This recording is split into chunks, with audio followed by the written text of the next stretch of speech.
Okay, so I'm Clare Lees. I'm Director of the Institute of English Studies at the School of Advanced Study and the University of London. And together with Joe Ford, who's behind the scenes but got a fabulous photo, we are happy and honoured to welcome you to this event.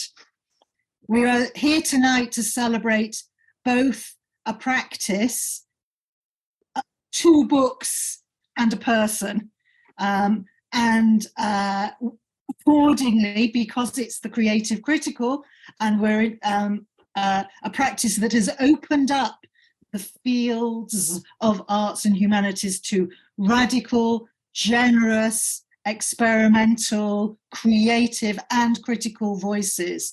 It's only appropriate that we have a very carefully curated session this evening for you.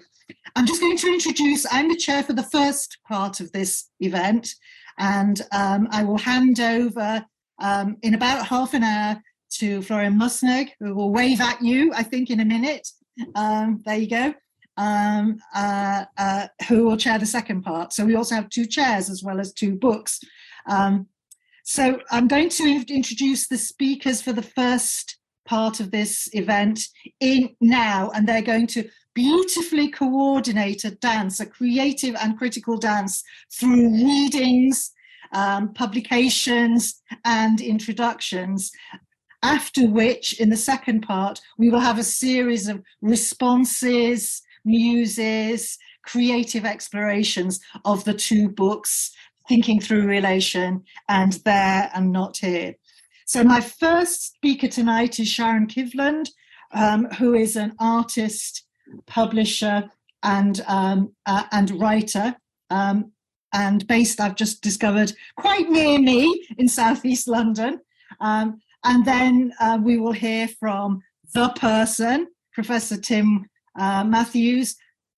And I just want to say, Tim, thank you for all you've done and continue to do for the field, including my own work. It's been brilliant. You're a wonderful inspiration.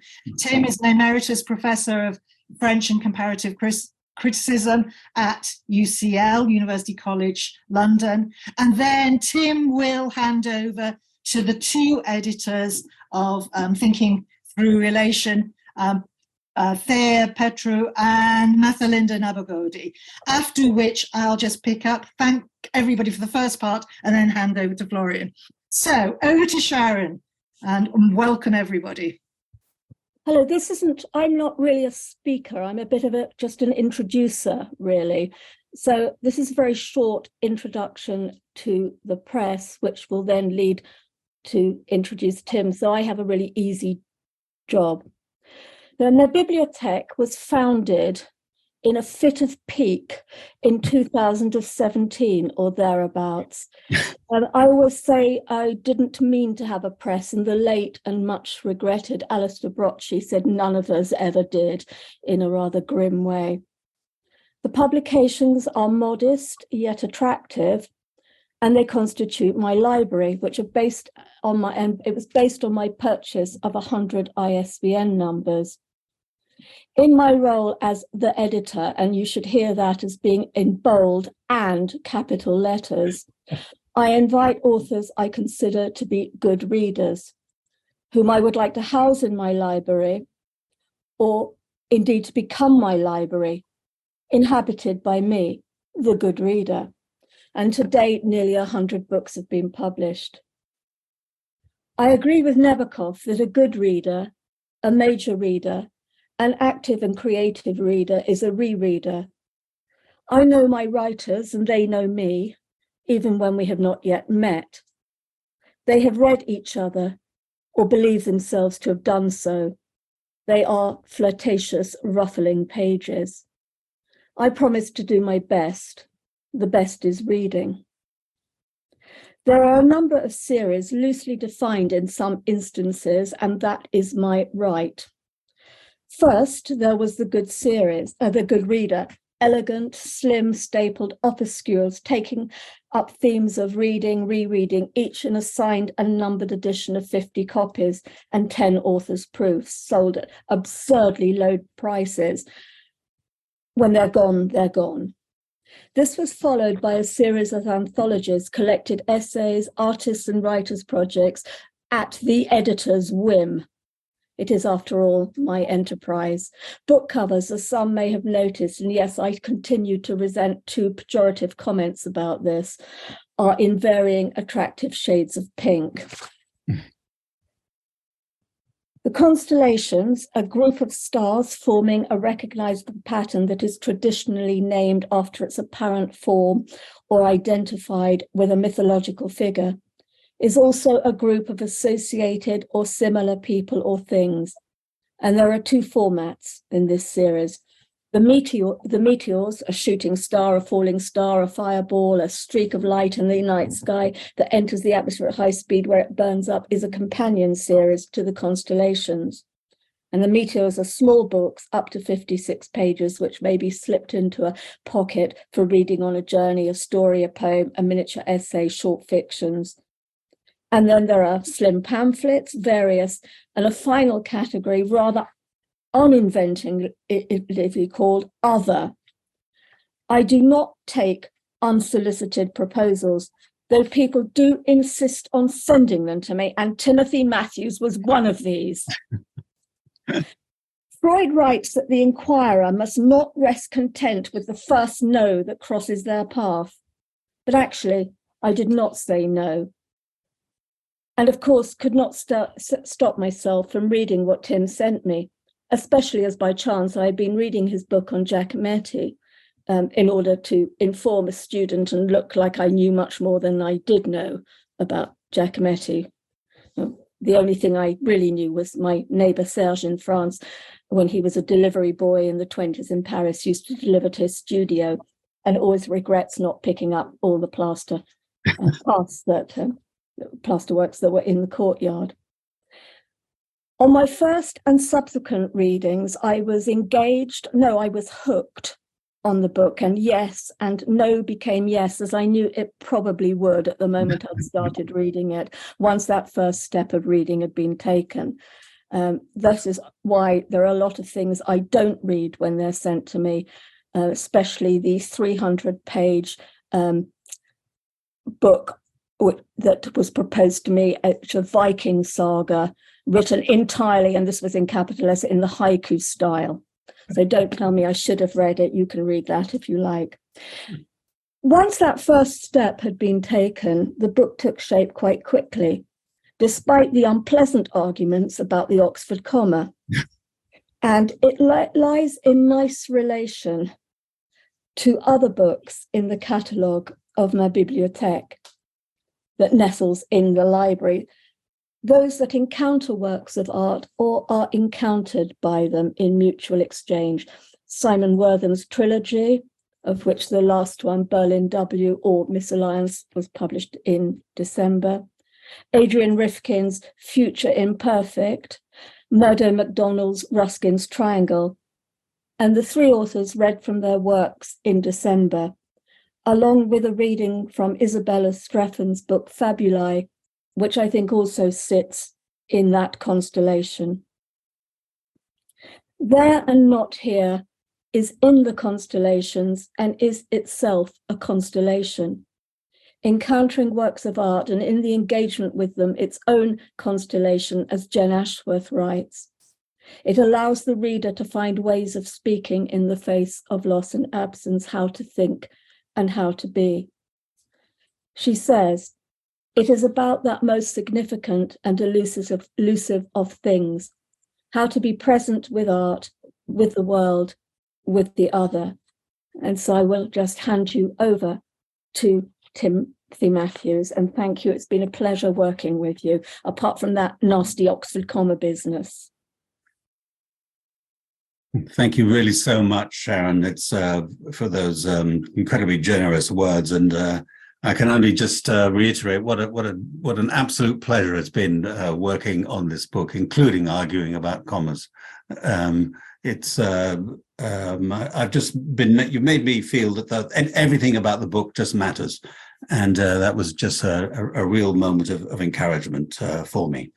So I'd just like to, thank you so much. And thank you to everybody involved in this event. So that's the organizers, everybody speaking, everybody out there, Laurel Plapp at Peter Lang as well. Everybody seems to be, to me anyway, exhibiting tremendous amounts of adventurousness and generosity. And it's just rather humbling to be a witness to that. So I'm going to read a little bit from There and Not Here. As Sharon says or suggests, There and Not Here is as it says in the titles as well, is a set of chronicles about engagements with works of art. So stories are told about these engagements, and there's a passage that occurs, or a transition from some kind of catastrophe to some kind of society. Each is a different sort of proposition, each has a different tonality to it, I suppose, and they're all quite long. So what I'm going to do today is just read a little bit from the beginning of the book, which is called The Overture, and a little bit from the end of it, which is called Farewells.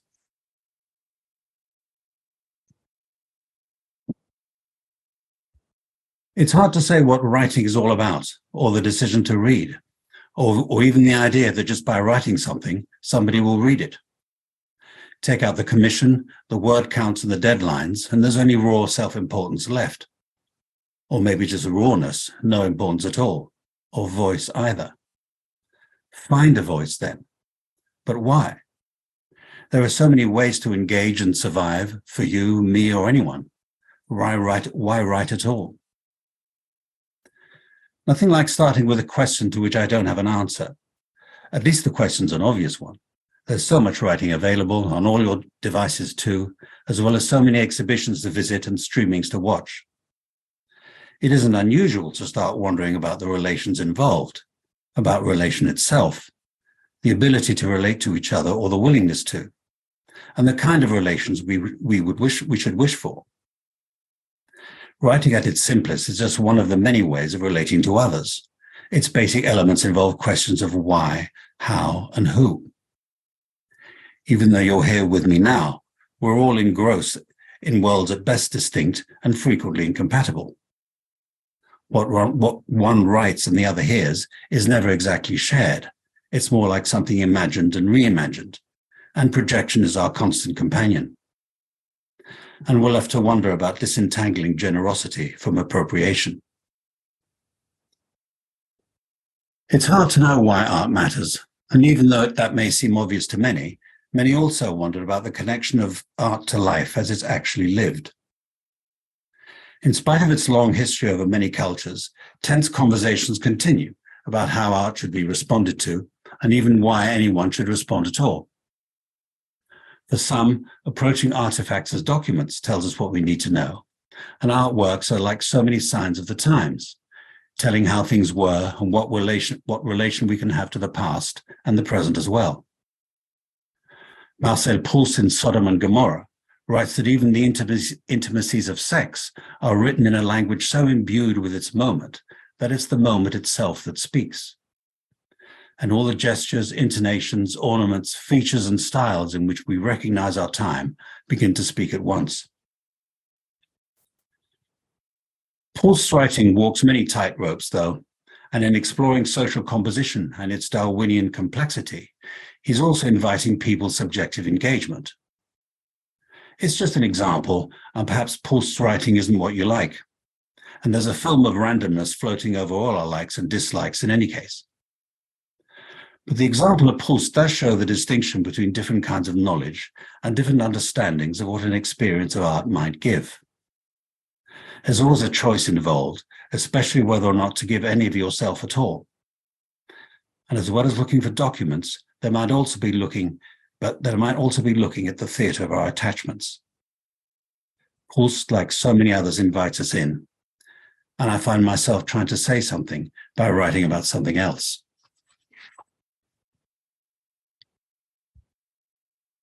I'd arrived at a point where belief in anything needed to be built rather than assumed, even though anyone needs to start from somewhere, and there's no starting without the weight of the past that prompts it.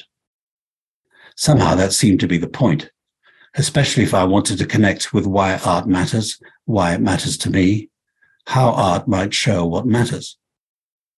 I wanted to start with being overwhelmed. Why bother otherwise? What it means for me to be overwhelmed, what art shows about being overwhelmed, what it shows. Mattering has to do with others there and not here, sometimes over there and beyond any reach, sometimes never quite here.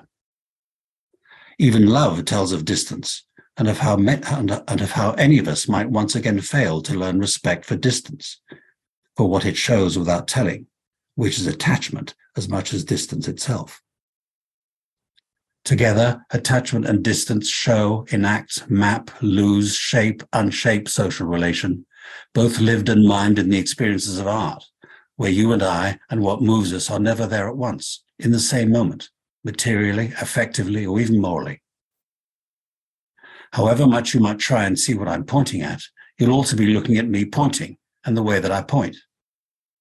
Will I be able to see the way you point, even if I'm looking? You see what I'm pointing at in the way that I see. You see what I'm pointing at in the way that you see, just as I do. And where what you and I don't meet as we look together is where a relation between us might begin. Working through these pieces one last time, I was struck again by a kind of tentativeness about them, or at least I remembered how tentativeness was a material I seemed to be working with. I felt it was important to make use of it. It kept me open and allowed me slowly to build each piece. It heightened my awareness of the tonalities and rhythms that I'm given to hear and work with as I try to make relations between readers and me, things and me and things and you. Each of these pieces comes to life because of being arrested by an artwork, stopped in my tracks and rooted to the floor, and being impelled to write about it. There were moments of certainty, but not suddenness, and part of being overwhelmed is not knowing why, trying to find out why. For better or worse, writing turns into chronicling these long moments. Chronicles began to accumulate of finding a place that doesn't immediately emerge. Finding a meeting of someone, something made by someone else, and someone listening. Fashioning a meeting without imposing it. Utopia? Perhaps. But I found that a reticence about context, about assuming in advance where things are and how to place them, shines a light on the tyranny of the point of view. There's always a point of view, and none of us can start from the beginning. But rather than resorting to provenance and relying on precedent, perhaps with an indirect approach, we could imagine together a context for what it is we see and hear and overhear in all the distances that separate us. The writing of W.G. Zabel strikes me as amongst the most welcoming I know, even though its many paths and many threads lead to many different kinds of pain. Individuals suffering on their own, on behalf of others, or on their own even in their witness to others. A web of life is woven in pain, and pain in life.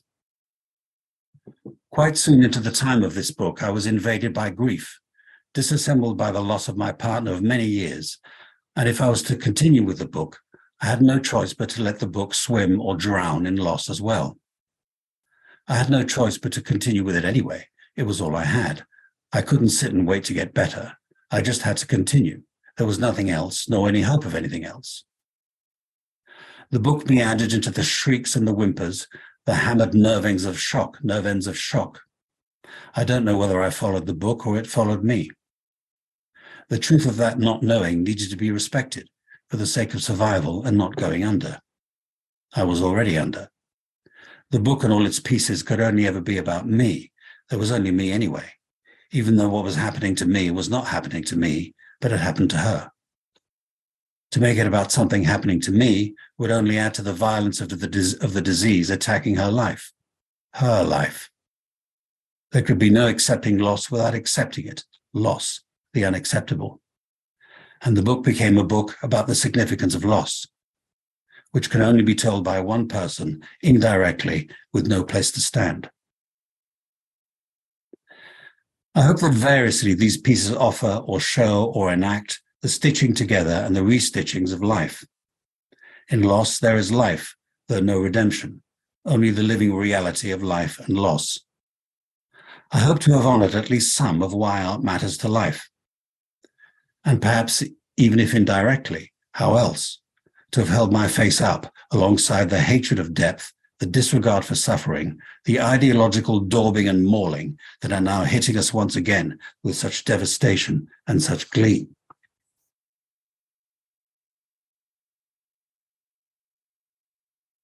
I'm also left hoping that all the digressions of this book weave a witness to the significance of loss, but also wonder.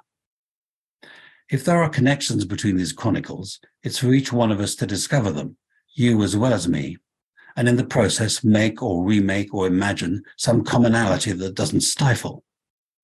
A kind of ballet of hope that entwines something aesthetic with saying something about it, and with speaking to something in others. In you, perhaps. A place where lament sings the social and participates in it, alone, together.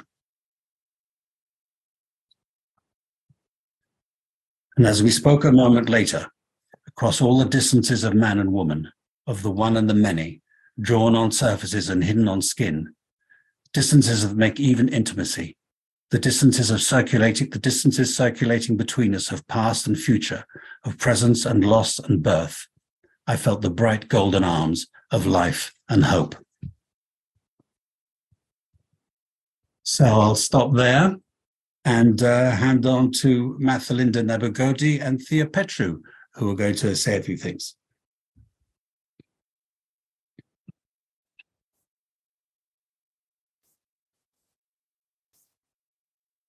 So I'll begin by speaking a little bit about how we began thinking through relation. So the idea for a book came shortly after a symposium that was held in Tim's honour in September 2017 at UCL. The name and the focus of the symposium was critical creativity. So it was that Mathelinda and I, both former PhD candidates under Tim's supervision, found ourselves in a first meeting of sorts, discussing the difference between critical creativity and the creative critical over a pot of tea in Waterstones on Gower Street. One thing we were keen to hold on to in the transition from the symposium to the book was the lively interaction between speakers. Those questions that lead to yet more questions, the proliferation of ideas that occurs in the collision of curious minds, and above all, the warmth, generosity, and inspiration that we've each experienced in our encounters with Tim, and which seemed to brim and overflow in the conference room that September day. How would we achieve this in book form? How could we recreate this conversation, this back and forth on the page? When the contributions started arriving in our inbox, we were already on lockdown. It was the first of the lockdowns, the one which brought the greatest fear and uncertainty, and for many, a significant change in the modes of their daily practice.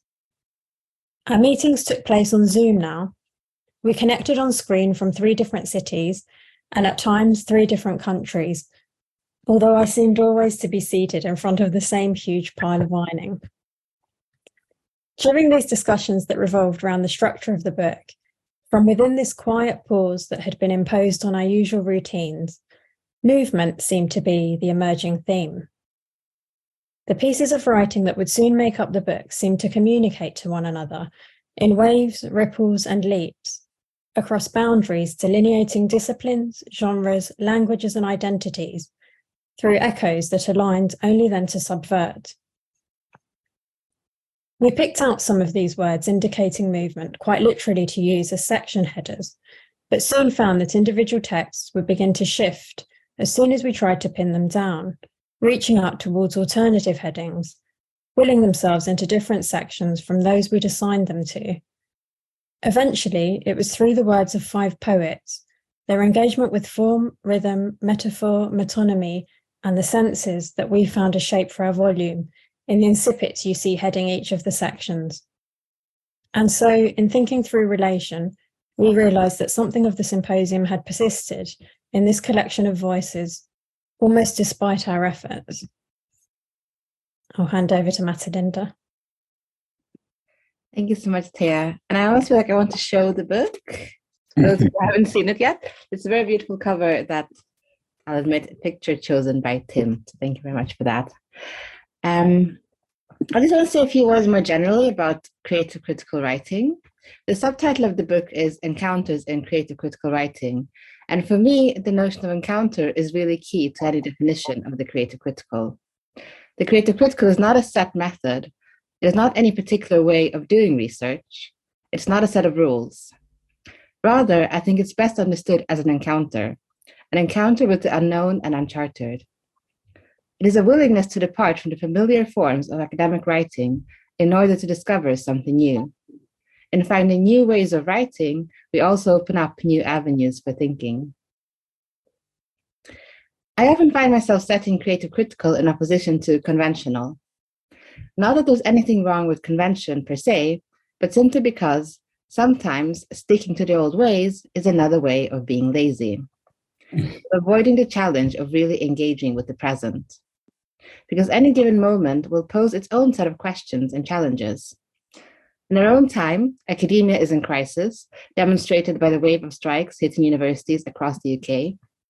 More locally, the humanities are in crisis, as we live under a government, an intellectual, or rather anti-intellectual, regime that privileges STEM subjects.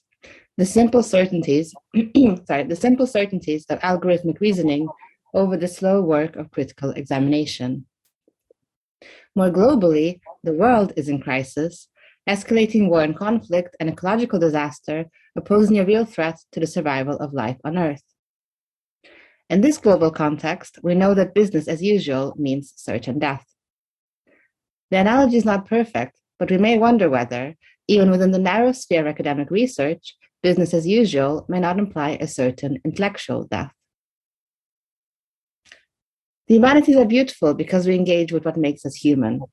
Not in any materialist sense. It's not about bread and butter. It's not about curing cancer, but it is about tending to our collective souls. As humanities scholars, we explore different manners of seeing the world. We return again and again to the past in order to find seeds of hope for our present, to help us envisage a common future.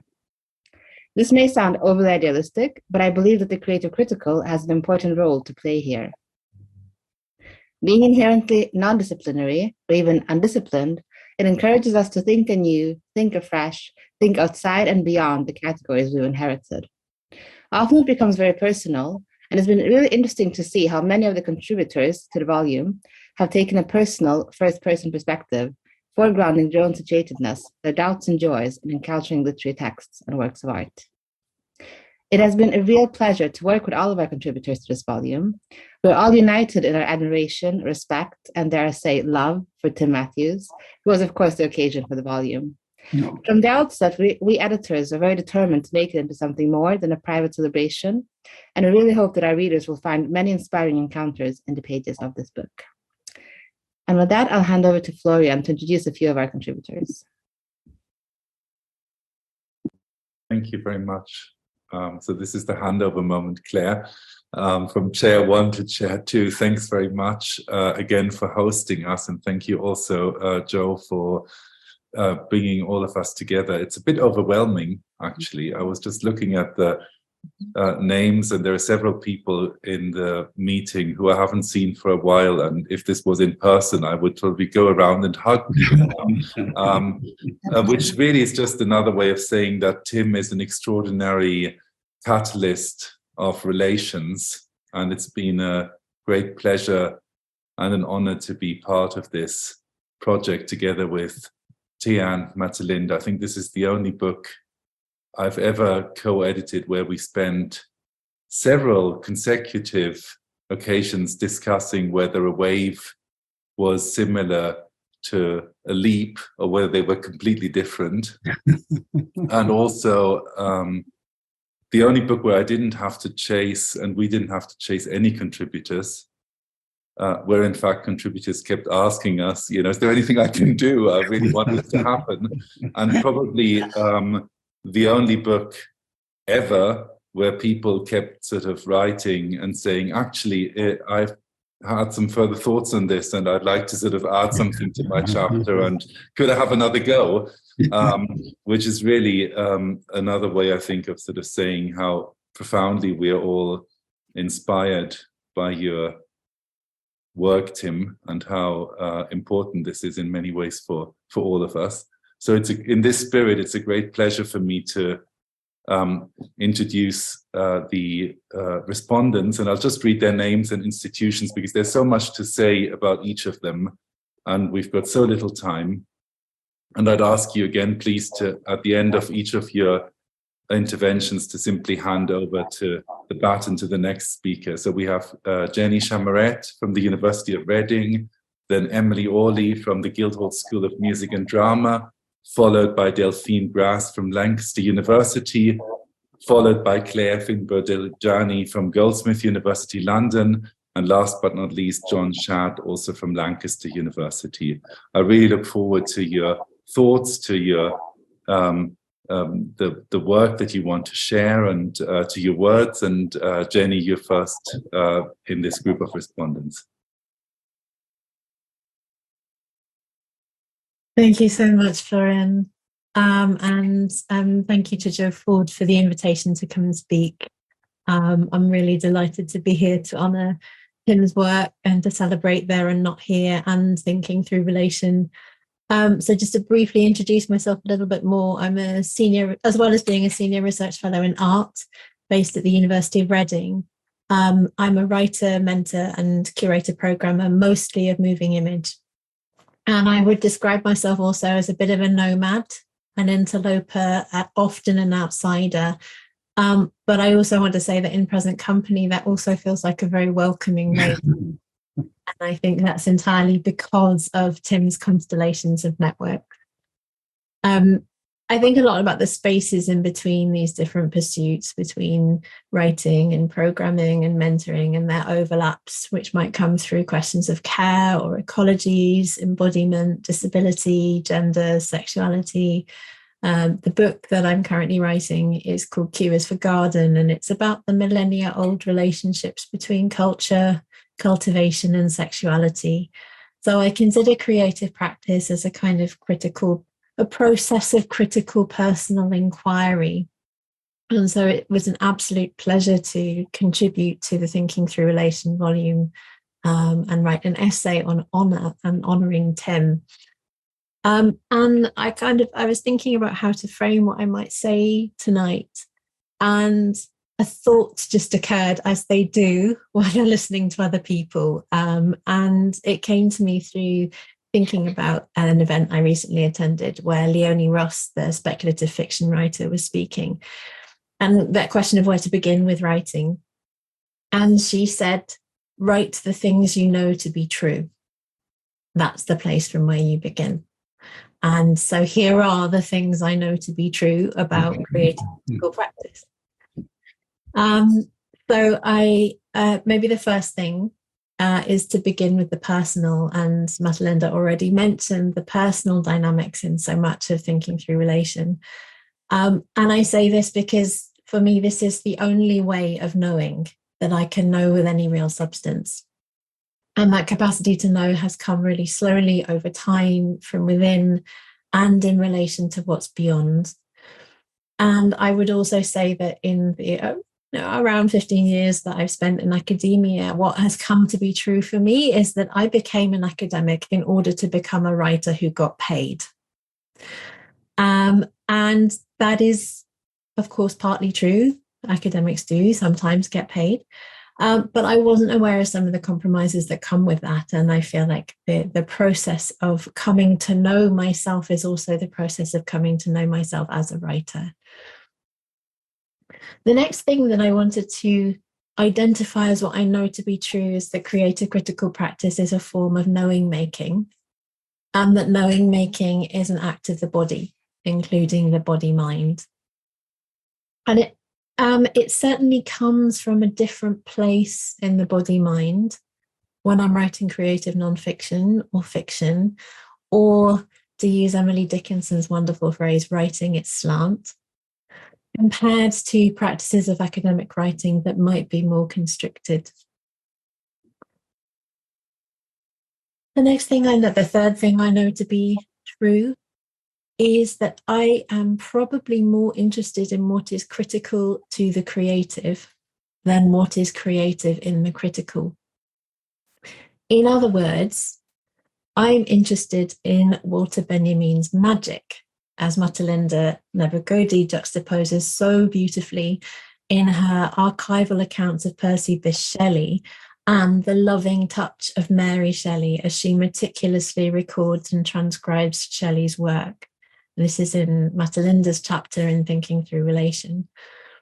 So magic, enchantment, bewitching, all of these things describe what is known beyond standardized methods of knowing, and that is where my heart as a writer and thinker lives. The fourth thing I know is that knowing making is a journey.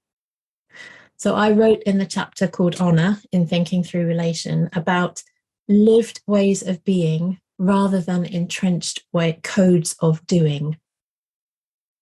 Now, that chapter on honor was about the doing of honoring, but doing otherwise than the structures of honor that are pre-established in academic discourses, in heteropatriarchal discourses, in so many of the discourses that still continue to regulate our lives. So it was about honoring what I don't know as well as what I do.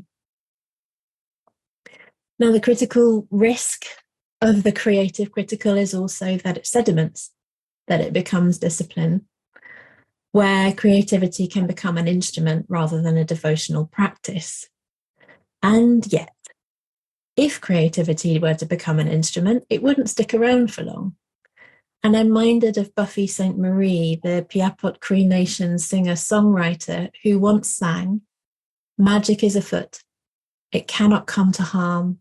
It rests in an empty palm. It spawns in an empty mind. But magic is no instrument. Magic is the end." So the fifth thing I know to be true is that magic is the end and the beginning. Magic is what fuels art and life. And maybe the critical part of the creative is asking questions. As Tim puts it, questions are about art, are questions about life, about the point at which things begin to mean. Meaning is a differentiator for life. It's right there on Maslow's hierarchy of needs, but maybe a bit too close up to the top for my liking. It's in amongst the terms like esteem and cognition and aesthetics and self-actualization and maybe even transcendence. But asking questions of magic seems to me to be more fundamental than that. So my sixth thing I know to be true is that asking questions of magic comes from the body, a foot, in an empty palm, in an empty mind. Emptiness is a requirement of magic, which comes before creativity and critical both. But so is a body to receive it. Now, in my academic journeys, and this comes to the seventh thing I think I know to be true, is to do with phenomenology and embodiment, and that these questions are quests. They are ongoing and they are journeys of the body. They're about finding means otherwise of knowing, not cognition, but intuition from the heart and gut, interoception from the heart, the lungs, the skin. Creative practice is a whole body exercise, and it's about finding language for the parts that don't have words, and that is the ongoing paradox of writing. This moves me to the eighth thing and final thing I know to be true, which is, as Harry Dodge, Maggie Nelson's life partner in her 2016 memoir, The Argonauts, relays, words are traitors. Words are always treacherous, slippery, dangerous, unruly, false, dominating, failing. That is what makes them powerful. Magic doesn't stay with them for too long. As Buffy St. Marie once wrote, magic moves from arm to arm. And with that, I'm handing the baton over to Emily.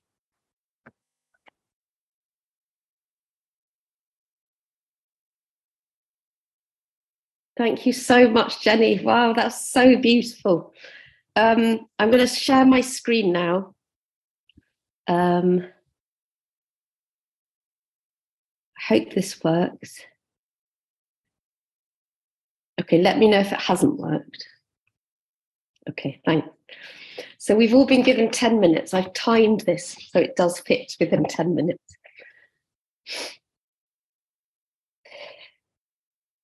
I'm going to try something. I'm going to try something here. I'm going to try an experiment in 10 minutes. Inspired by the spirit of generosity and creativity that Tim invites with his writing, shown in both There and Not Here, but also in the full and rich responses to his work in Thinking Through Relation, I wanted to share a piece of writing I've been working on in the shape of 9 fragments. Just one more than Jenny. But before I begin those 9 fragments, I wanted to read a few excerpts from Tim's overture, which he's already read some of, in There and Not Here, as they show beautifully and in his words how I got from there to here. So I'll begin with my own overture, in which I echo Tim's words, 9 fragments, and a very short coda.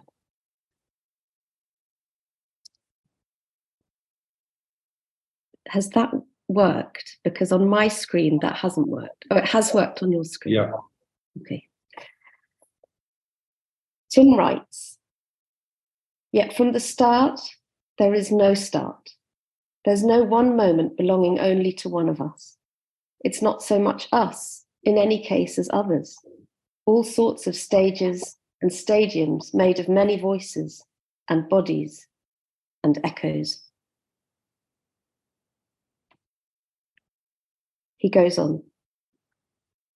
And so the pendulum swings back and forth of the open and the closed, community and conflict, and so does the interplay of action and comment that makes up life.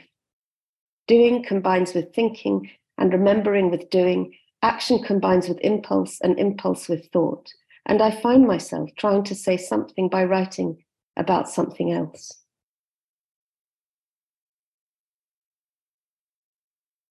On page 16, he writes, however we is formulated. As individuals, we need to bear witness to voice lost and created, and lost in the many, the diffuse, the chorus, and the community that can be known while still formless and still believing. However much you might try and see what I'm pointing at, you'll also be looking at me pointing and the way I point. Will I be able to see the way you point, even if I'm looking? You see what I'm pointing at in the way that you see, just as I do.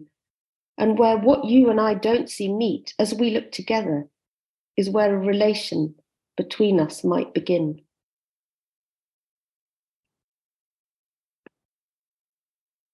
Page 18. There's always a point of view, and none of us can start from the beginning.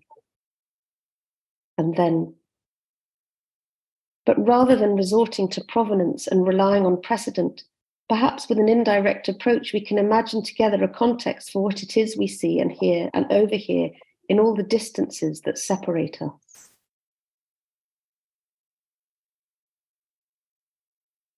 And back again. Yet from the start, there is no start. There's no one moment belonging only to one of us. It's not so much us, in any case, as others. All sorts of stages and stadiums made of many voices and bodies and echoes.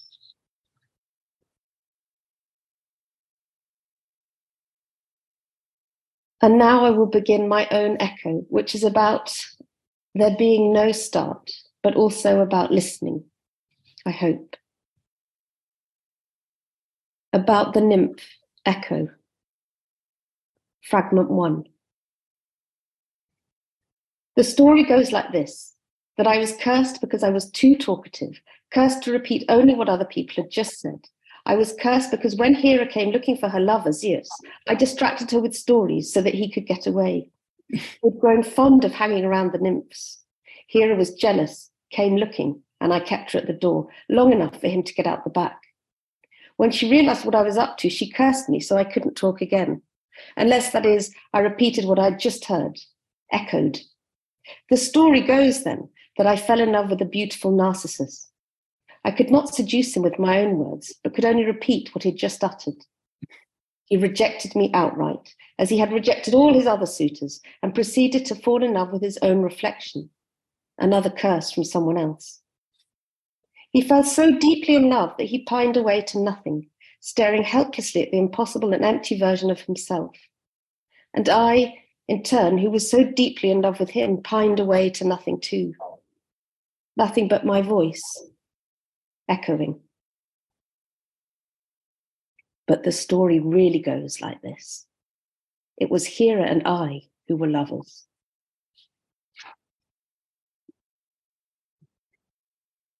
Fragment 2.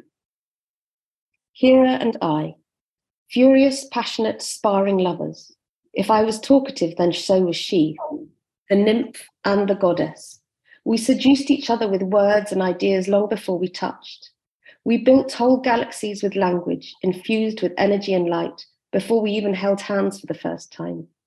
Sparks had been igniting long before they flew. It was my idea as we rushed on, creating new constellations as a reckless act of the highest commitment, a challenge to stop talking, to respond not with my own words, but only by echoing what I had just heard. It seemed the most noble and righteous thing to do at the time. So naive I was.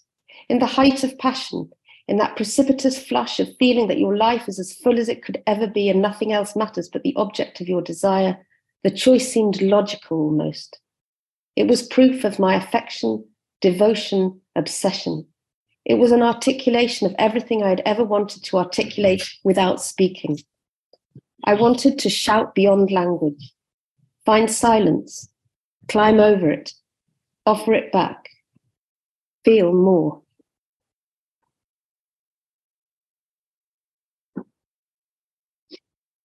Fragment 3. What if, we would ask each other, hands entangled in the other's hair, we were able to imagine outside time? What if we could find new languages, if we could think in circles and not lines, speak in shapes, touch without touching? What if?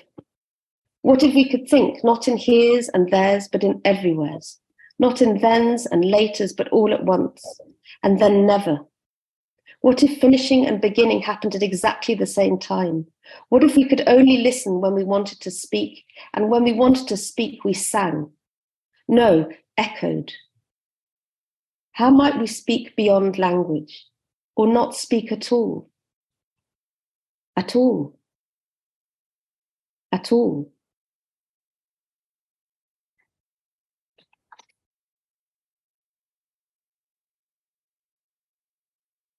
Fragment 4. Before Hera, and it is difficult for me to imagine it, but there was a time before Hera, I was like all the other nymphs, complete with body and voice. But maybe everyone who has been in love feels that way afterwards, when looking back.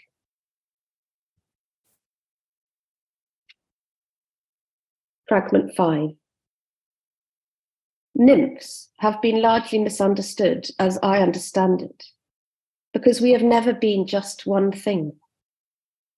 I began as a mountain nymph, for example, indistinguishable from the tree I was born beside, within, around. I began as a pine tree. Although Tim says, from the start, there is no start.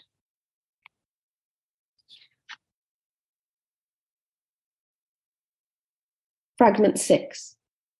Indeed, all nymphs begin as multiple, and mostly we continue this way, opening outwards on and on. Girls, trees, rivers, ships, apprentices, learners, and learned too. It depends how the light catches us, if it catches us at all. Dictionaries have lists to define us, as if the threads of us can be singled out, measured, grasped, taken apart. Semi-divine spirits that take the form of maidens, attendants on particular gods, as if the gods did not attend on us. Prostitutes, sex slaves, beautiful, young, specifically and more rarely extravagantly dressed French women of the Directory era, It is true, I have been known to dress in the fashions of that time, donning diaphanous tunics which leave little to the imagination, and gaudy wigs in green and blue, gold circlets and pearls around my calves, perfumes and reticules. But I have not been young for a long time. Insect larvae, mites, ticks, cicadas, praying mantis, damselflies, many-legged. Fishing flies. See? Multiple. Sometimes in succession, and sometimes all at once. Tim, you say none of us can start at the beginning.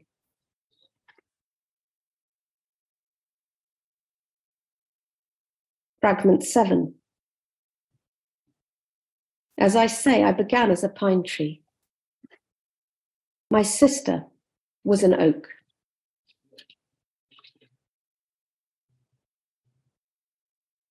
Fragment 8. But back to the echoing. Echoing.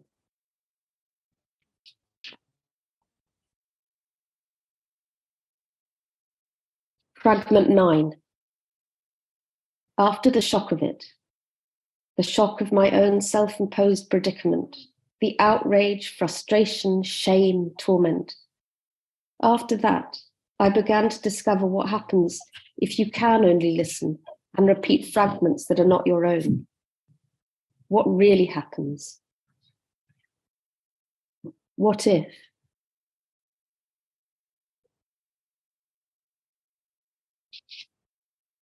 My coda.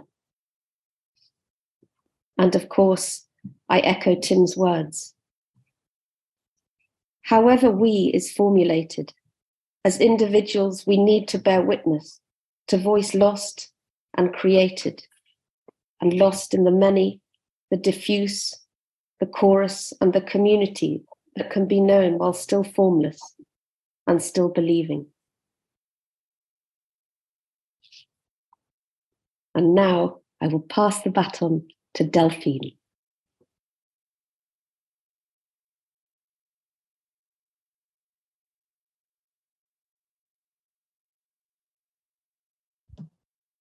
Wow, this was amazing, Emily. It's very daunting coming after Emily and Jenny's interventions. Mine is going to be a lot drier, I'm afraid, and a lot less original.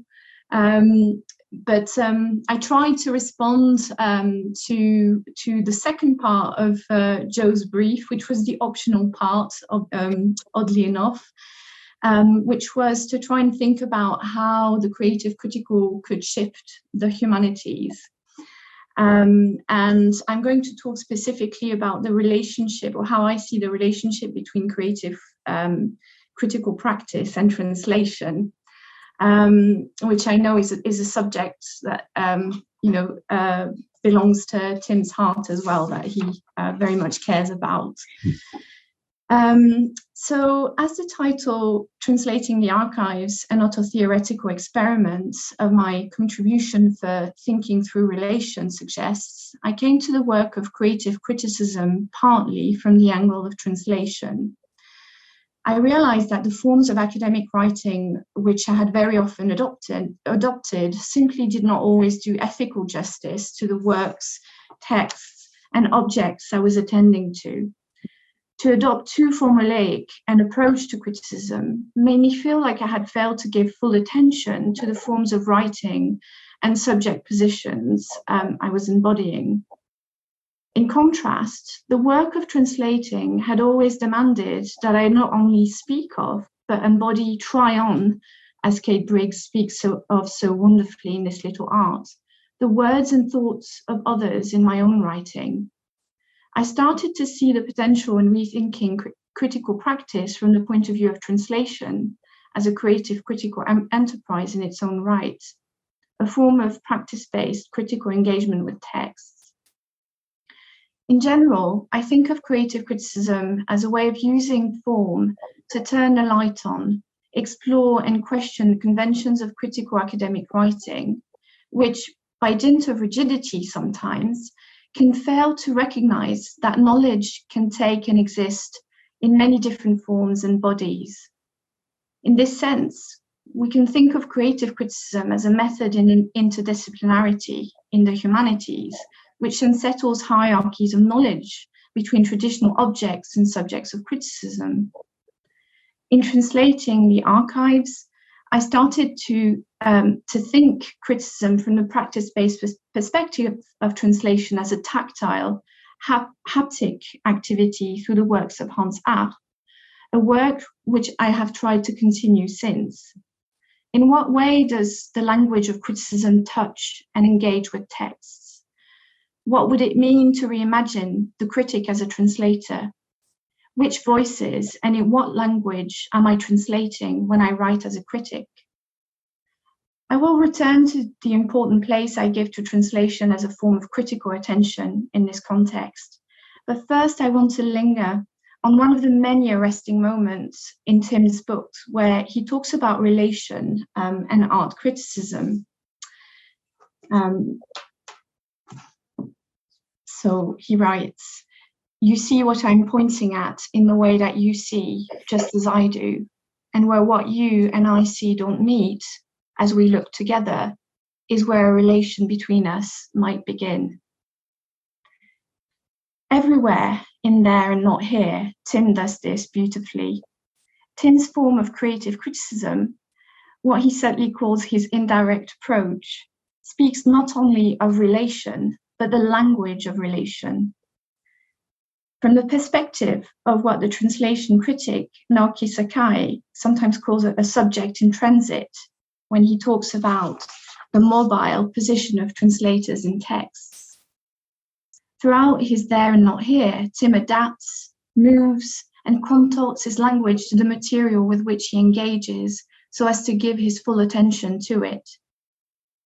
Creative criticism, as Tim shows, means a great deal of unlearning about where the boundary between art and knowledge lies, as it is so often reflected in the ways in which practice-based disciplines and critical disciplines are separated in academia, in the humanities. In my recent work, which has been nourished by many a conversation I've had with Tim about translation and creativity, I try to deconstruct the relationship between theory and practice in translation by exploring how experimental translation practices can function as forms of critical thinking on the nature of translation and language, something which Clive Scott, another contributor thinking through relation, does so wonderfully in his own experimental work. I've tried to think of ways in which experimenting with translation could invite the fixed forms of theory into a space of experimental possibilities. For me, this means not only experimenting with my own writing and critical voice, but listening to the critical voices of artists, translators, and writers I explore in my works, as critics and practice-based theorists in their own right. So I think I echo what Jenny was saying earlier on as well. In this context, I've come to think of creative criticism then, not so much as a discipline, but as an undiscipline, to borrow Miriam Suchet's term, as a rethinking of relations in the humanities between creativity and criticism, and the forms of colonial and gendered prejudices they might reproduce, or injustices they might reproduce. While the practice of criticism usually operates on the clear distinction between the subject and object of criticism, Barthes reminds us, on the contrary, that in spite of the illusion of distance often afforded by objectivity, there can be no theorization without touch. In other words, that to theorize is to put into practice a certain form and ethic of relation. His creative critical practice avant la lettre is also a method of critical care, which acknowledges the power of language, including of criticism and translation, to touch and affect whatever and whomever is described in it. Creative criticism can, in this context, be partly defined as a way of approaching a subject or task with the attentiveness it requires, one which demands a temporary weakening of theory and authority for the sake of attention. A form of reading which, like translation, demands that the approach itself be adaptive and unique, created and creative. And And I will stop there and pass the baton.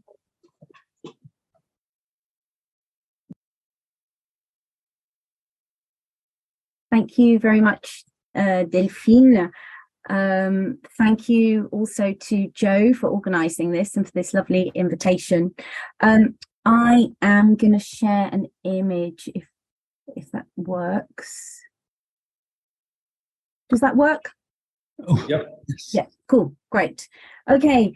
Mathelinda mentioned that the arts and humanities tend to our collective souls, and I hope to show now how there and not here also tends to our collective souls. Okay, I look down into the petrified eyes of a woman staring up, only her head visible, the rest of her body submerged under the water, drowning. From the corner of one eye, tears trickle slowly, persistently. This was a detail from the Black American artist Cara Walker's major installation Fons Americanus, exhibited at London's Tate Modern in 2019. Initially, Fons Americanus seemed to resemble the fountains in Trafalgar Square or the Place de la République in Paris.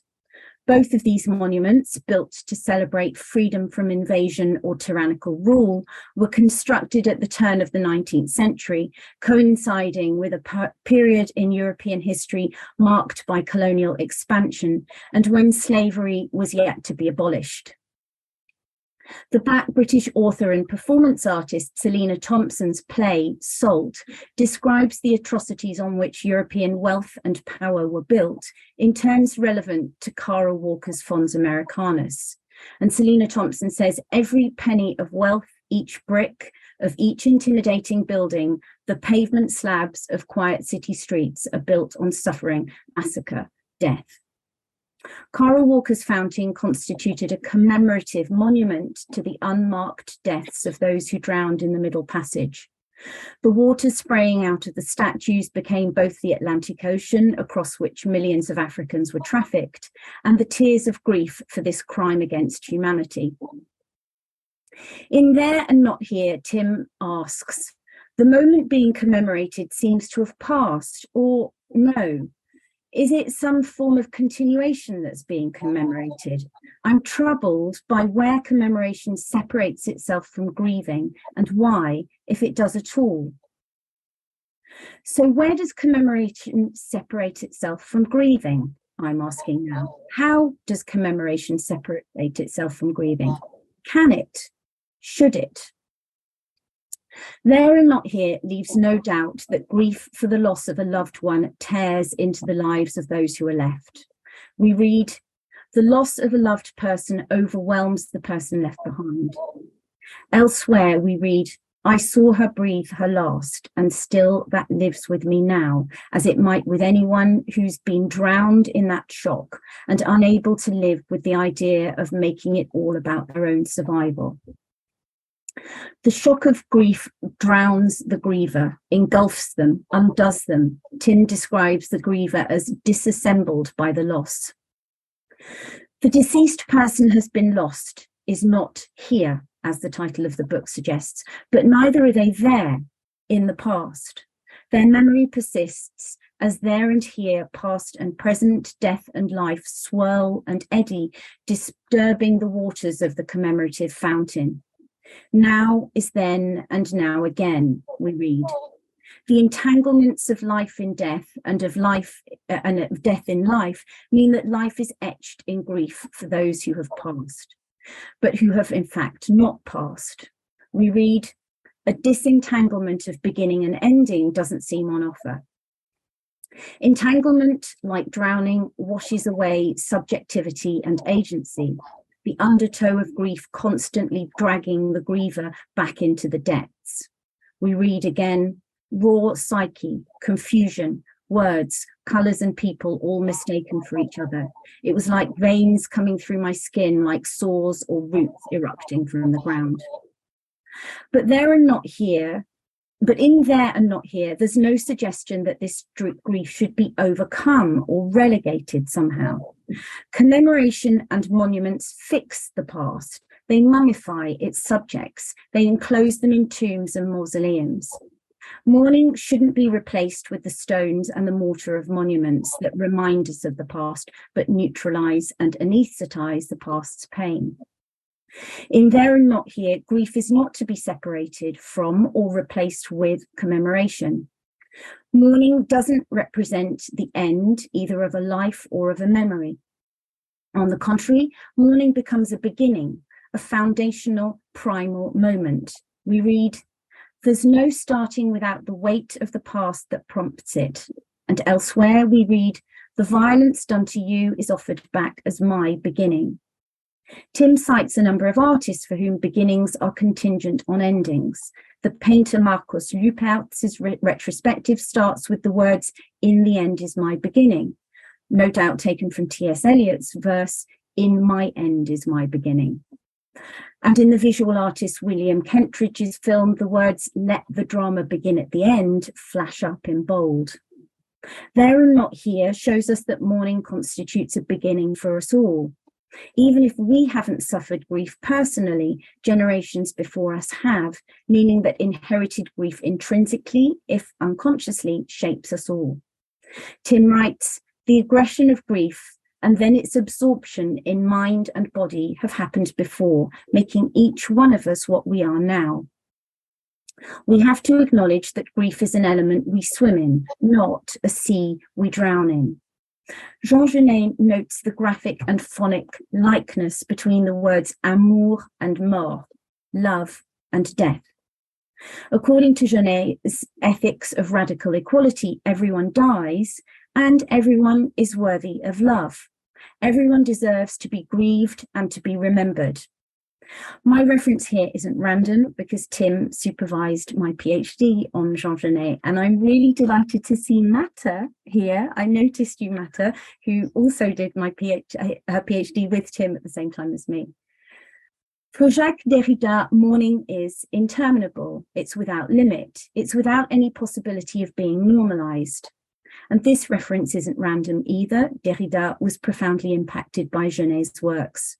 For both Genet and Derrida, the infinity of mourning for every death, always, the negation of forgetting is an injunction. It forms the very basis of our empathy, community, society, justice, and humanity.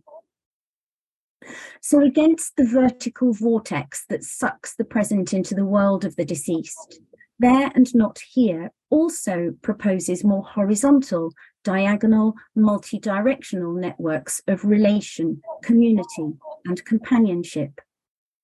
Those roots erupting from the ground like veins through skin also become connections, currents of understanding between us. Companionship, or what Tim calls relation, with reference to Edouard Glissant's Poetics of Relation, flood across his book. First, there's the relationship with a painting, play, film, or novel, which he describes as a contiguity of various kinds, sensual, spatial, imaginary. Then there's something like an us of people joined in looking at a painting or watching a play together. And there's the relationship with the reader. I'm quoting, "I try to make relations between readers and me, things and me and things, and you." Tim continues, "I'm hoping to find a place in relation to you." This relation is enabled most fundamentally thanks to the experience of loss that's common to us all. I'm quoting Tim, "I see how anyone knows that only one can know a life now forever made of loss and filled with loss. The suffering of everyone is nothing without the suffering of one or another, the loss of another, loss, suffering alone, tear and repair. I can live loss now because I know crowds of others live loss. Life, brutality combated by being shared alone, recognized alone, kicked into the sight of all of us alone, together." Tim also writes, "Suddenly, I can imagine a community." So circling back to where I started, the playwright Selina Thompson, a descendant of people enslaved in the Caribbean, says, "I choose not to move on. I refuse to get over what is not yet over. I'm just going to really sit with all of this pain, all of this trauma, all of this intergenerational baggage. I'm really going to sit with its global impact, its temporal impact, and I'm going to stay there for a bit. There and Not Here teaches us to sit with grief, to live with grief, to understand that it's the stuff out of which we are made. Not in order to succumb to melancholy, to live lives of lament, pathologically to return to a paralysed past. Instead, to honour and remember those who have loved and nurtured us. From both a personal and an ethical and political perspective, mourning, grieving remains incomplete and must be perpetual as long as there is suffering, inequality, massacre and atrocity. No justice, no peace, as we've frequently heard in recent years. And mourning generates strategies for support and survival as loss is endured together through companionship, enabling a place in relation to you. Thank you, and thank you, Tim.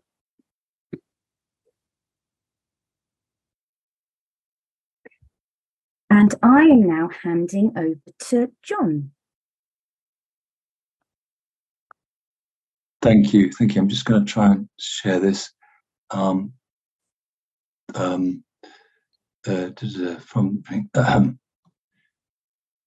can everybody see that?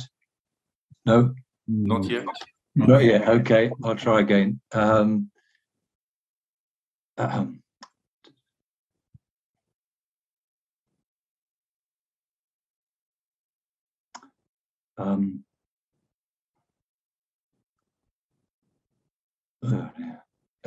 Okay, let's just try one more time. There we are. That looks more promising. Yes. Okay, so there are. That all good? Yeah. Yeah. Thank you very much. Okay, thank you everybody. So what this will be 7 minutes, about 7 minutes. So it's an engagement with Tim's book. Tim's wonderful book. Okay. You are not here now. What we have here, in there and not here, are, he says, stories of watching. Yes, that's what he says, this friend of ours, stories of watching. One such story is the story of watching a woman die. I saw, he says, her breathe her last. Others are stories of watching works of art. It would, I know, be more usual to say looking at art. But I shall stay with stories of watching, as so often what he observes is moving. Yes, moving. And one must watch what is moving, track it, keep your eye on it, even as it moves. You cannot simply look at it, snap it like a photograph, or it will no longer be moving. Take Titian's The Death of Action. That's a moving picture. He says so. This moving picture, he calls it. And he is right. The woman is moving, the hounds are moving, and so too the stag, who was once a man and is now being torn to pieces by the hounds for having watched the woman, watched her bathing. This is his punishment for watching. In a picture gallery, you see, one can be arrested. He says so, our friend. He is also, he says, he is always, he says, being arrested by an artwork. You can indeed also be hung in a picture gallery, like St. Thomas. Velázquez Thomas, he says, is hanging. So, Watch out for moving pictures. Beware art that moves. That way lies death, but also life. For there is always, as he says, Shakespeare's comedies, plays like The Winter's Tale, where he says the statues of loved ones are coming to life, even women against whom we may have sinned. The statue moves, however, and behold, there is life, even forgiveness. So, what, he asks, what magic is this? This magic that Shakespeare seems so taken with? Well, I think we all know. It is Christian magic, the magic of grace. Yes, that's it. Grace. The only trouble is, such magic is rough magic. Or so he says, or seems to say. I looked again, he says, at Thomas, and felt asphyxiated by grace. I had thought that grace would issue in one's first breath, not one's last. Such, though, he says, is the violence of the cross. No, sorry, I have lied, in a way, misrepresented our friend, albeit only ever so slightly. For the violence of which he is talking is, in fact, not so much of the cross itself as the cross beam, which apparently is piercing into the back of the sofa. So, forgive me, for I have sinned, fellow scholars. I have quoted out of context. In my defense, however, I would say, when it comes to a picture gallery, what the fuck is context? Thomas, he says, is hanging on the wall all out of context. Whatever. My point is this, that there is no sitting comfortably with a cross, not even on a sofa. Certainly not if one's loved one, as he says, is dying slowly on her own cross. It is true that, as he says, she came off her cross. It was not, though, to live, but to die, or to complete her dying.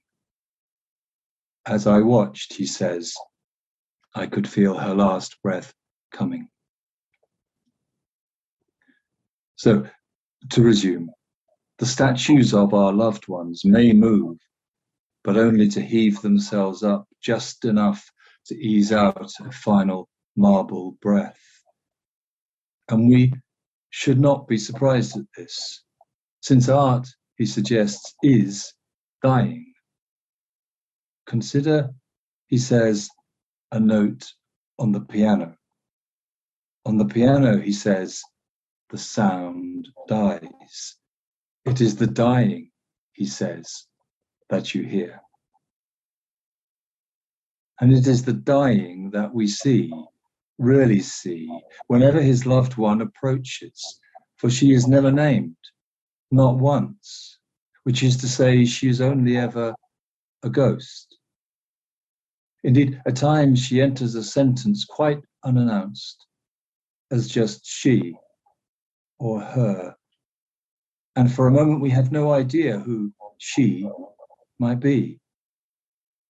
So strange is it, all this namelessness, perhaps. But then love does not depend on names. Ask Shakespeare's Juliet. Ask to our friend. Love, he says, cannot even say its own name. Why then bother with names? Indeed, why in a picture gallery bother with any kind of words? For there, it's all too late and all too desperate for words. In galleries, pictures, he says, are seen from a boat that isn't there. I am standing, he says, in a gallery and drowning. That, though, is not quite the end of the story of watching. For as you may have heard, Jesus was a sailor and spent a long time watching. So long, in fact, that finally he knew for certain that only drowning men could see him. And that, I think, is why our friend says that churches are built on cliff tops. From there they can watch the drowning men. But to finish, what of Jesus, he whom only drowning men can see? Well, according to the biblical angel, the one at the empty tomb to which the drowning men ran, he is not here. Yes, that's what the angel in the Gospels said. He is not here, but risen. So, is that why our friend says, you are not here now? Is this angel talk? Words at an empty tomb? I say, probably not. In fact, definitely not. You see, I have not myself faith enough even to doubt. But that's all right. For when Thomas doubts, says our friend, he doubts for us all.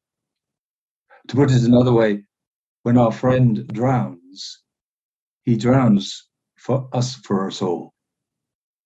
And to put that yet another way, when he sees for us all. Sees what or whom only a drowning man can see. Thank you.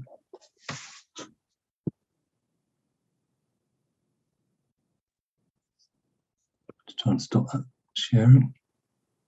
There we are, done.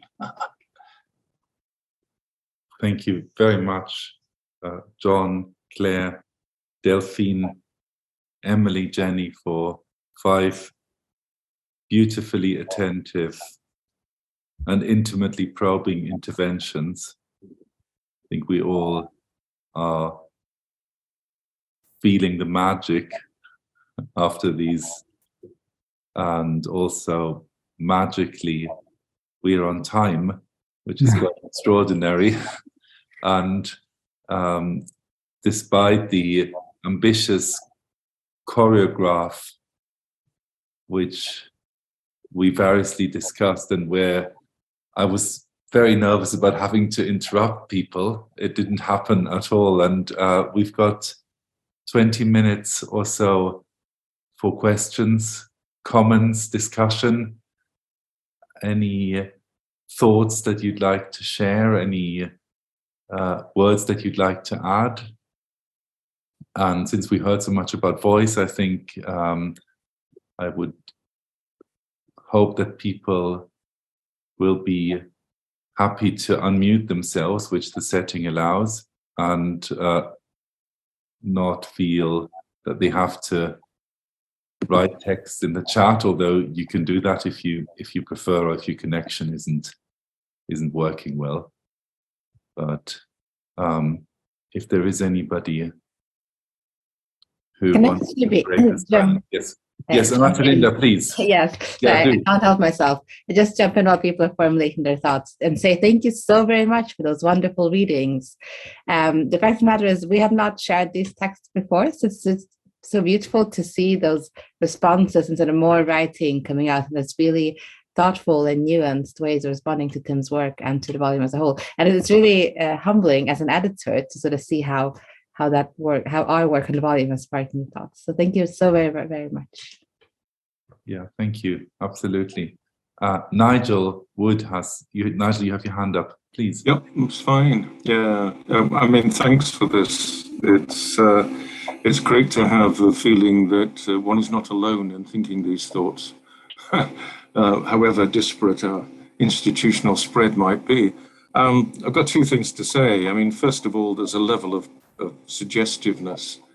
I mean, I've been writing down some notes, but it's in order that I may be able to take some suggestions away and do my own thinking, not because it's end stopped or it's in a cul-de-sac. And the second thing is ref. And I have a feeling that this has got under our skin in ways that we no longer can imagine what life before ref could possibly have been like. And I'm thinking about the creative writers who staunchly have combated the more empiricist areas of what ref is about. But even then, when you advise, for me, a younger member of staff, to be able to engage themselves in creative writing, they still have to come to a point at which they write a small paragraph of rationale about exactly what they thought they were doing. And this proof tonight is that that's not really the core of the activity. It's playing the game deftly, perhaps skillfully or unskillfully. And I'm drawn to Tim's valuable reminder or exploration about writing being a way of saying something by, in fact, indicating something else. And that isn't encapsulable in that necessary ref paragraph by which we get applause or less than that. And it's nice to know that there is some kind of implicit opposition to the ref straitjacket that seems to surround us all. I don't know how it's happened. I think it's because the accountability, the view of students as customers, but it's my reflection that a great deal of the students who are our customers require exactly this kind of excitement that has been on show tonight. Yeah, thank you. Absolutely. Emily's applauding and Tim is giving thumbs up. And I think we all feel that you're speaking very much our thoughts. So thanks a lot for this. I was thinking also listening to you, and sort of since each of you had so much chosen to present this as the emergence of a voice which is a sort of echoing voice or an angry voice or a funny or a doubting voice. And I was wondering, perhaps this is a question for not just for the 5 respondents, but also for those who spoke in the first part, whether you feel that this voice for you is plural, to what extent you're in your writing, in your work, bringing together you're creating spaces for different voices, and to what extent it is about finding a voice, and whether that is indeed one and the same thing. And my question is a very stupid question. Jenny.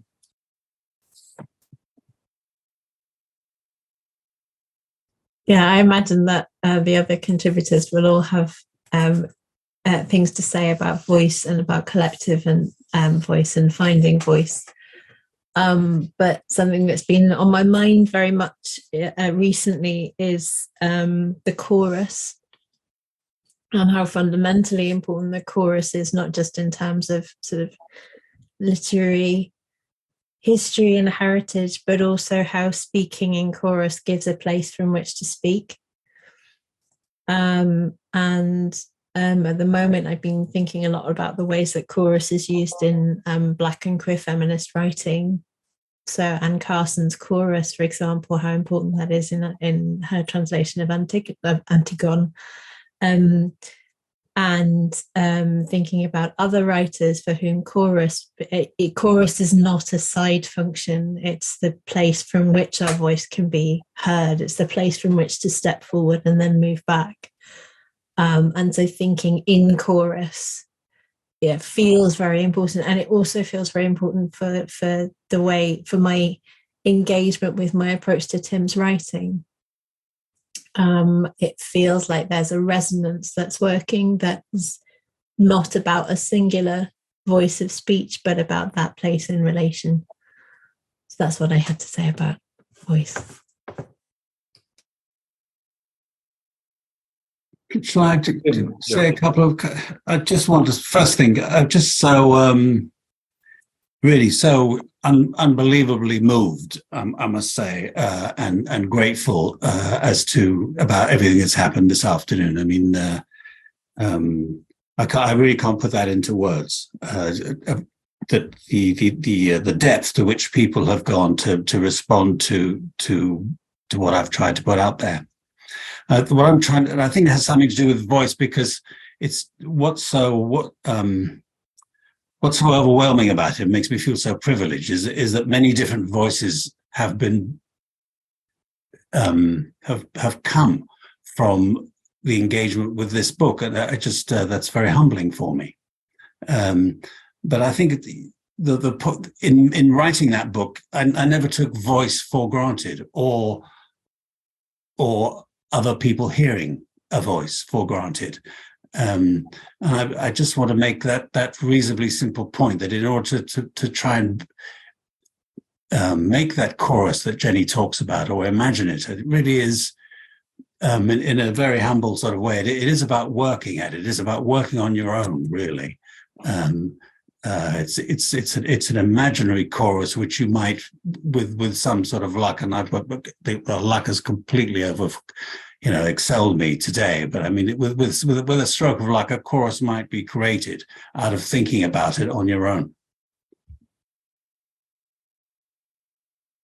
Yeah, Clare, please. Thank you, everybody. And I kind of want to echo what Tim's just said, but I also want to link the question of voice to Emily's point about listening.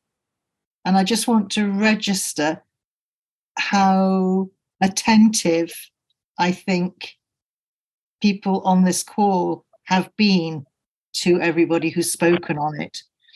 And listening's hard to talk about, and it's hard to find a space for it.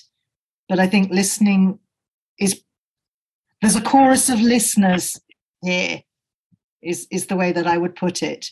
And I think that's also moving. That's also a gift that's between us. So that's my little contribution. Thank you, everyone. Yeah, thank you. I felt that very strongly, actually, as well, in this meeting. And there is a sort of a powerful sense of trust which goes both ways. I mean, people are entrusting us with their words and with their reflections, but I think also, in a sense, by listening, we are sharing our time, and we're anticipating a kind of sort of sense of trust in that way, which is certainly, feels very special, I must say. Yeah. Would anybody? There's a lot of people in the call, and I would really like to encourage anybody who has any thoughts that they would like to share, any words that they would like to share, to simply sort of come in the most sort of spontaneous and inappropriate and out of tune way that you can imagine. Don't. Erica raised her hand. Yes, Erica, please. Thank you. Just since you are asking people to ask questions, I have one which has been on my mind as I've been listening to these fantastic talks. Is there, unless I missed something, I was wondering if creative critical writing is more or less automatically or more naturally first-person writing? Is there a critical creative approach that somehow doesn't involve the eye? I don't mean this is a provocative question, but really it's a serious one, because that's how I automatically think of it as well. But I'm not sure if there's anyone among you I might have missed if actually some of the texts went in that direction. But is it really more natural, or perhaps involved and implied in the concept of creative critical practice that it's a first person, very subjective, and involving the subject? So just a question that I had in my mind. Thank you. Very interesting. Yeah. I'm sure lots of people in this call will have lots of things to say in response to this. I see Clare is nodding. I see Emily smiling. I see Claire F is looking pensive. Would any of you like to say something about first person? It's Well, both, the answer is bound to be both a yes and a no and a yes, right, to this. Well, I'll say something about it, which echoes, in fact, something that was said earlier, which is it's insofar as it is about the first person, it's about a critical look at the first person as well, isn't it? It's not just the difference between subjective and personal, I suppose. I mean, it's an examination, it's finding forms, I suppose, with which to examine what subjective response could involve. By way of making communities, for example. But I don't think. I mean, although my practice, having said that, I mean, I don't know whether mine is personal or not, or subjective or not, but it's on that border somewhere. And I guess lots of people that even have spoken today would say that the whole place of speaking is being re-examined. And made illuminating and engulfing. I think there are also other ways of doing it. I imagine, the dialogue, for example, a Socratic dialogue of any sort, or other forms of essay writing where different voices come in, or bits and pieces of fiction, which are hybrid in form. So I think I'm both answering your question in the affirmative and not. I mean, since it is always about the subject, but only in terms of re-examining it. Yeah, so Claire's hand up, and then John, and then Mathelinda. Yeah, responding to the question of the person, first person or third person, and what Tim mentioned about subjectivity. I work in theatre and performance studies, and there's a sort of dilemma, because if you are describing a performance that you've seen and subtracting the I from it, it almost reads like a kind of objective account of something, which first can never, of course, be objectively and scientifically and empirically documented. And second, actually can't really be documented at all, because it's live performance. And so positioning oneself as partial, subjective, kind of a one fragmented angular view is in a way acknowledging that performance can't be documented. It might be and coming back to what's been said about Tim's responses, it becomes about the writing itself as opposed to what you're writing about, or a negotiation between the two. But I think personally, moving into the first person is acknowledging that impossibility of definitive documentation. John. Absolutely. Yeah, and yes, just to what Tim said, I mean, there's no reason why it couldn't take a novelistic form or even dramatic form where there is no I. But or another way of thinking about it is sometimes that the I that appears isn't an autobiographical I. For example, I've got a PhD student who's writing he's writing a thesis on Hope Merlise, but he's writing it as if he is in Cambridge in 1938. So the scholarly I there's a scholarly I, but it's not him, as it were. So the I doesn't necessarily have to be I, as it were. So, no. It's creating a vulnerability. I mean, the I is creating a vulnerability as much as it creates a sort of sense of being situated and being empowered, I guess, as well. Mathelinda. Thank you. I'm also quite fascinated by the question whether it has to be personal, because that's something that I've taken for granted, but hearing you ask the question has been quite interesting to think about it. And where I'm coming from, the turn to the creative critical is very much a question of ethics and a question of, can I be truthful to myself within the academic framework? So I think one reason why it becomes personal is because it's about overcoming frustrations that I have with the way the academy works, with the way the academy is assessed, the kind of prose I'm invited to write. And I think a lot of people who have those frustrations then want to do creative critical things, but it's because they want to create space for their own positionality within the academic framework. And so therefore one ends up being maybe more personal. Although I fully agree, I don't think it has to be as such. It could also be a fictional or third person or dialogue or whatever. So thanks for that question. Thank you. Nigel. Yeah, it's by chance. This is a reference to something I was actually lecturing on this morning, and I wonder whether it's at all resonant. And that is Gayatri Spivak's view in a way of explaining a form of deconstruction, which is the phrase strategic essentialism.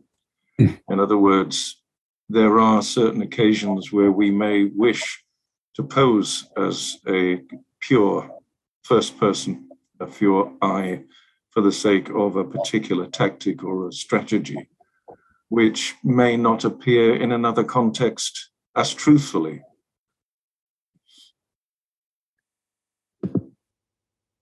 Yeah, really, really interesting. I'm aware that this is exactly the time when we said we would end our discussion. Of course, the discussion could go on and will go on, but I think we should be respectful of what we said we would do today. So I'm handing over to our host and chair one again, Clare. Thanks very much. And do you have any thoughts or final words that you'd like to share? I'm not going to go for finality. There can only be, I'm not doing the last words thing. And that's my way of holding open the opportunity and the space to do more work like this. This has been a wonderful event. I'm not at all surprised. Our speakers, all of you, from our publisher have offered us many points, many ways of finding new forms and finding new ways to think relationally. So all I want to say is thank you so much, and let's find ways to enjoy our relation again soon. Yes, please. Thank you so much.